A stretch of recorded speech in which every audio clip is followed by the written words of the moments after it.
Okay, welcome back, and this video is about installing the tank. As you saw in the previous video, by the way, this tank is 10 ounces, and I did measure the tank that came with the airplane, and it was 10 ounces, so my guess was right.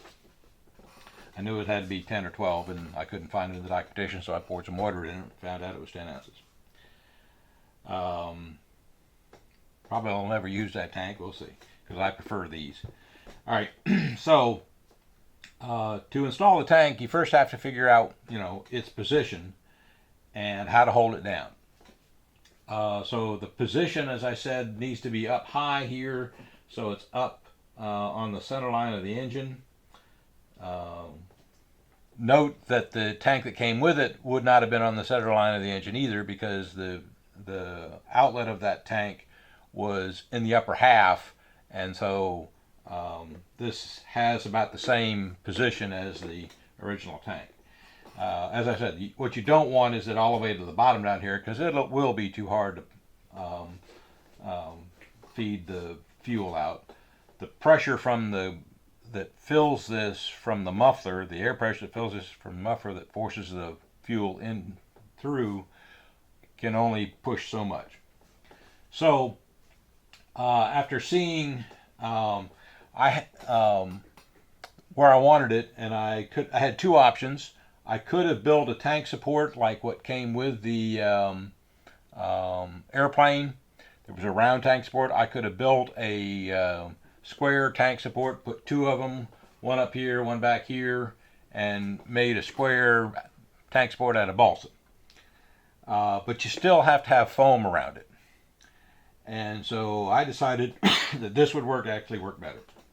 So I have this foam that I buy at Walmart actually, and it comes in 1 inch and 2 inch pieces thickness, and they come in a square like 2 feet by 2 feet or something like that. So I cut this is 3 inches by 5 inches, and that is a good size to fit the tank on. Okay. And then the first thing I did was put the velcro in place. I'm not going to pull the velcro out because it is stuck down. This velcro is 16 inches long, and it's the One Wrap velcro. It's a velcro brand, and it's called One Wrap. I buy it from Amazon. And I also use these squares of velcro. I get these at Ace Hardware, and they're velcro brand. And they're sticky back, and you have both sides, and two of the fuzzy sides are missing here because they're down in there right now. So you just get these at Ace Hardware. You can probably get it from Amazon too. So what convinced me to do this was the fact that the loop side of this does hold the foam down.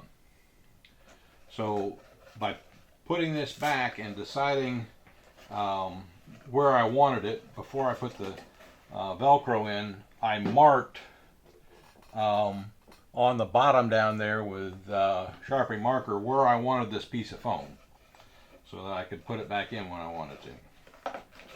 Okay, now you got to sort of play with the velcro here to get the foam down to the bottom where it's supposed to be.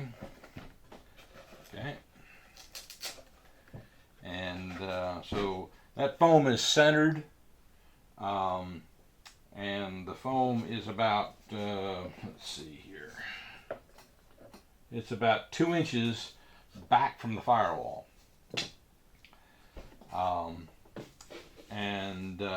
So that's where the foam is going to sit.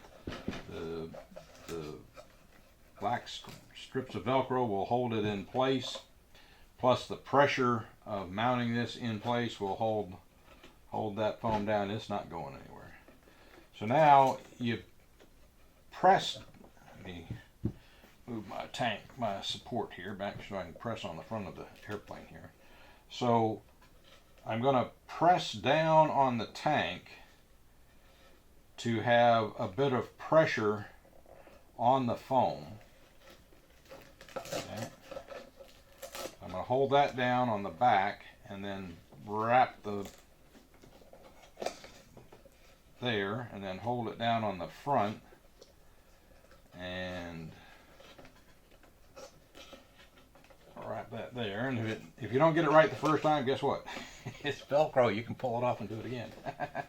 Okay, so actually the front is a little too far down. I'm going to loosen the front a little bit here. I want the tank to be, there, that's better. I want the tank to be level in here, obviously. I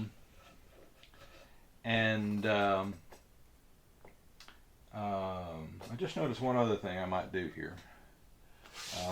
I've got another piece of Velcro here. Short little piece of Velcro.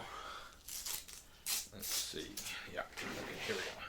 So I'm going to take a short little piece of Velcro and attach it between these two pieces on top.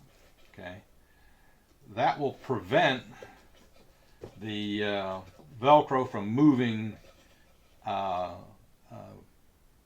either side. So so this Velcro can't move this way, it can't move this way, and it's not just going to move because that's going to hold it in place. So that's the tank. It's squished down a little bit. I'm going to retest.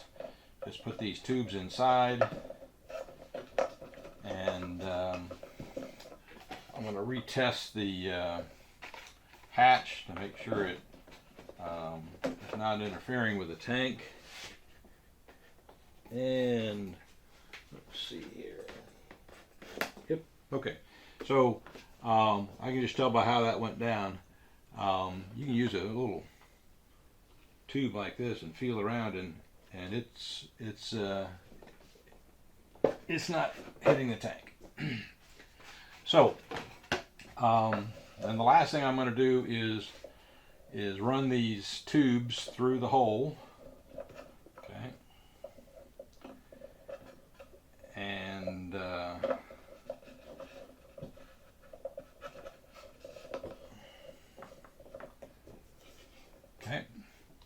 I'm going to take my little piece of wood that's been fuel proofed, and I'm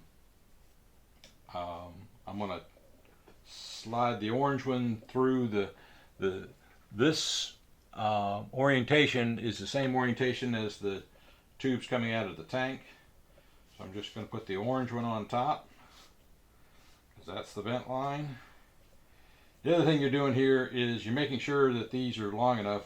I've purposely put long ones on here just because I had them. I didn't have any shorter ones. And these are not full length. Remember, these come in 2-foot lengths, and so this is half of a previous one. It's about 1 foot long. And so now I'm going to push that all the way up to the front. And one thing I haven't decided yet, and I may decide this later, I'm not going to decide now, is that little piece of wood isn't moving. Okay, because it's a just good fit of the tubing through there, and so, and then it's captured around it by the arms that hold the engine mount. I could screw it down. Don't see a need to. It's not going anywhere. If I want to take the tank out, it'll just take out next time. So I think I'm just going to leave it like that. So the tank is in place. It's not going to slip anywhere. Has pressure downward. It's not interfering with the hatch, and these are in place. So that's the tank install. Thank you for watching, and stay tuned for the next video.